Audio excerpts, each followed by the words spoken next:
Welcome back to the Warrior's Way. I am Isaac, and we are here with our warrior this week, Pastor Scott, and we were just wrapping up college, and you're 5 and 4 year. You almost slid that jug past me, very smooth.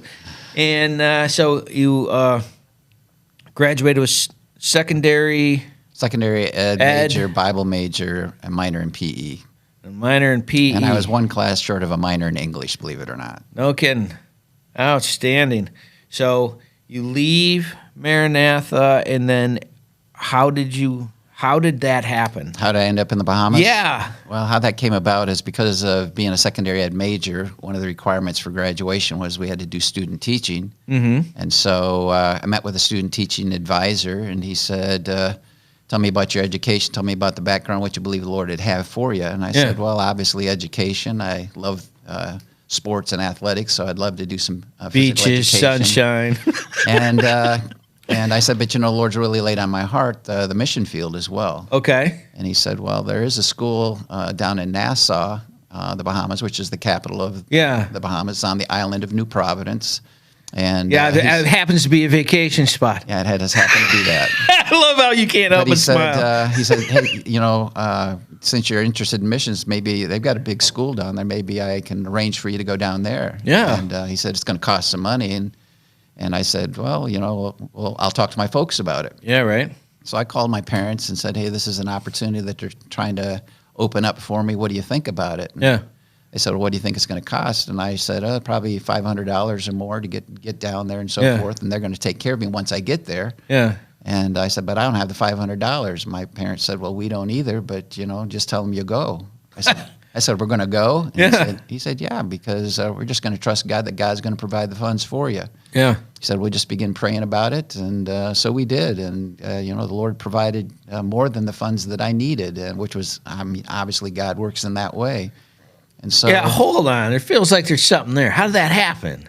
I the word began to spread around about the opportunity that was there, and different ones. My home church gave some money, and different individuals. I got you. So it was put on their heart, and it just appeared. Yeah, it just happened. So you go to the Bahamas, which, let me tell you, brother, if you're going to have a place to go, I don't know if you've ever been to Nassau, but it is gorgeous, right? It's wonderful. Yeah.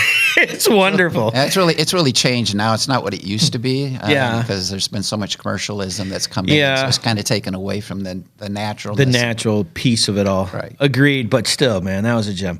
All right, so you're in the Bahamas, and did you meet your wife there? I met my wife in Bible college. In Bible college. So did she come with you? At that time, we weren't married. Okay. She went to major Christian university down in South Carolina to work towards a master's in music education. She was a music person. Oh, okay. And then I went to Nassau, and I wrote her every day, not without fail, every day. I wrote her, sent it off to her. She didn't always get a letter every day because the Bahamas mail wasn't the snail mail was really snail. Yeah, she might get a letter today, tomorrow, and then she'd get two days where she wouldn't get any, but then she'd get 3 letters the next day. So gotcha. But and how long did that go on? Our relationship there, that was when I hired into the school there, but that was for 6 months before we got engaged. Okay. And then we got engaged, and then I flew home in June. And then about 2 weeks later, we got married.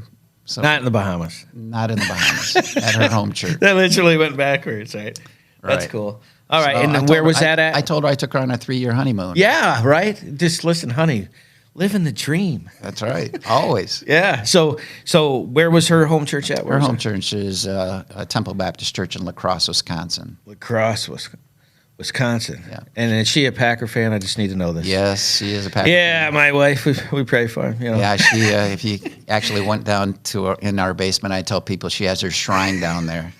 My wife's just like, why would I want to vote for the Lions? I'm like, listen, that's a valid point, but that's not the point. Well, the interesting thing was I grew up a Packer fan and not a Lions fan. My brother's a Lions fan. I always liked the Green Bay Packers. Our home team in Fremont was called the Fremont Packers, and at that time when I was growing up, Packers. With Bart so it's Starr, just what you grew up with. Yeah, Bart Starr and all the great ones of days gone by were there, and it was an exciting team to watch. Yeah. The Lions, I don't know if exciting, interesting. Interesting is a good word. Well, I watch them I don't know why. Every Sunday I'm watching it. I don't want to Yeah, sometimes. it's all, there's always next season. Well, I tell you what, that was. It's good that you came over to the Lions. Thank you. We have Yeah. another one. He's wearing blue today, so I There you go. appreciate that. So you get married, and you're how old at this time? I got married when I was 24. So relatively young. So 23 when I went to Nassau, and 24 when I got married. All right. And then she came obviously on a 3-year honeymoon. Right. She And, taught third grade at the school, and then I taught junior high, high school ages.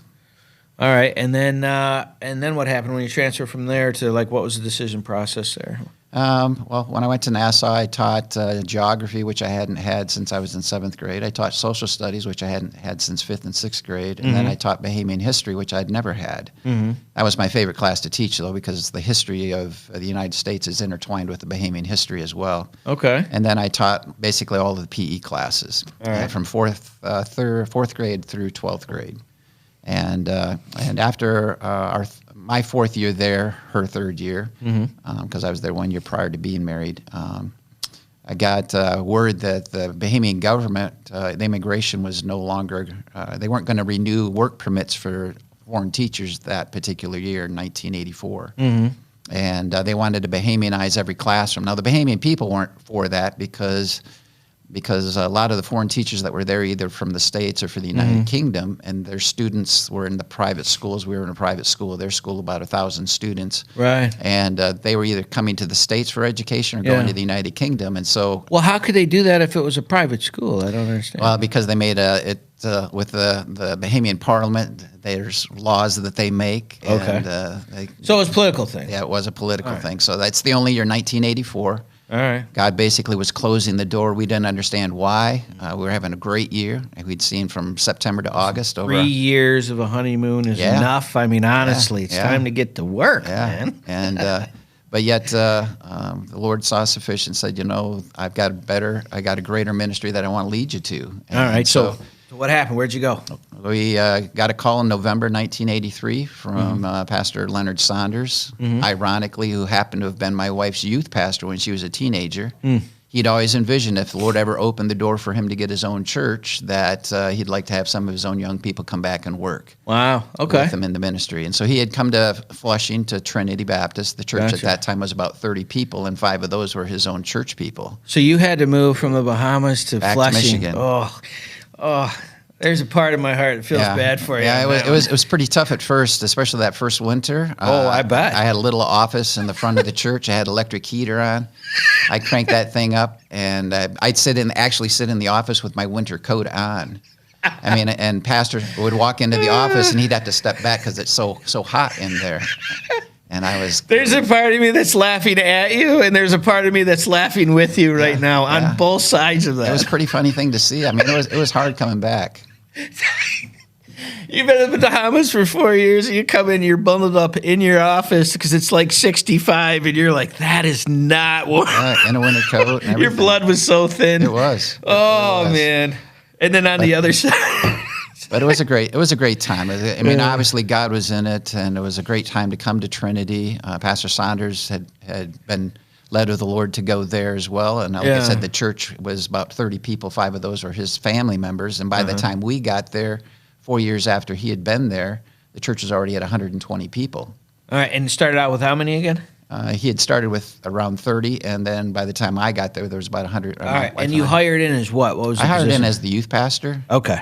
He had called and asked us to pray about it. Yeah. And this was before we knew that the Bahamian government and Parliament was kind of handing down this guideline that Oh, no kidding. they weren't going to do. So you got that request before you knew they were going to boot you. Correct. And I said, Pastor, we love the ministry here. Don't understand why, what maybe the Lord might be doing here. Yeah. But we'll at least pray about it. So we did begin to pray about it, and then our director of the field there in Nassau had come to me some months later and said, listen, I'm really struggling to be able to get a work permit for you and your wife for the coming year because of this law that they're handing down through immigration, saying that we're not renewing any permits. And that was 84 was the only year that they did that, because we had other friends that were there whose permits didn't expire that year that were able to stay through and stayed for a number of years after that. So it's almost like it was supposed to work out. It was supposed to work that way, even though I didn't like it. I'm super happy you had to come in. I'm sure you missed the weather. I'm missing the weather for you, but Right. But I'm glad that you came. So, how long did you do youth?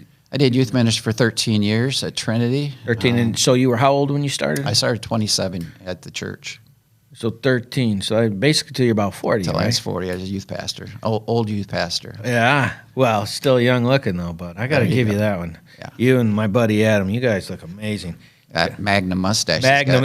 he's got. Oh man, he's got his own theme music when he comes in. I'm jealous. I'm jealous. I'm telling you, I just look old. Everything about me. My wife just says your body oozes irritation. I was like, oh, I didn't know you could do that. So, so you're 40 now, and you're at Trinity, and then what happened? What happened Yeah. we had brought a young man in to do an internship, a youth internship. I'd already gone to Pastor Saunders maybe a year or so before that and said, listen, I'm getting close to 40, and I don't know a lot of youth pastors that are 40 still love working with young people and so forth like that. Yeah. But I said, the church had by that time had grown to, we were running over 400 at that time, so we grown from 120 to now over 400. Right. And I said, we were really needing another individual to come in, and I said, maybe it's time to bring in a new youth guy, and then I'll move to an associate's position. Yeah. And so there was a kid at a Bible college north of Maranatha, from Northland Baptist Bible College at that time, and he played on my brother's basketball team. My brother was the basketball coach and athletic director at the college, and taught some courses there Sure. as well. And we had taken a missions trip. Ironically, my brother wanted to take his basketball team on a missions trip. I said, hey, go to the Bahamas. Yeah. Right. I said, I got contacts. I'll make all the arrangements. And so we went there. I got to know this kid, great athlete. And I had been up to the college, taking our high school students up to visit the college to possibly consider going there.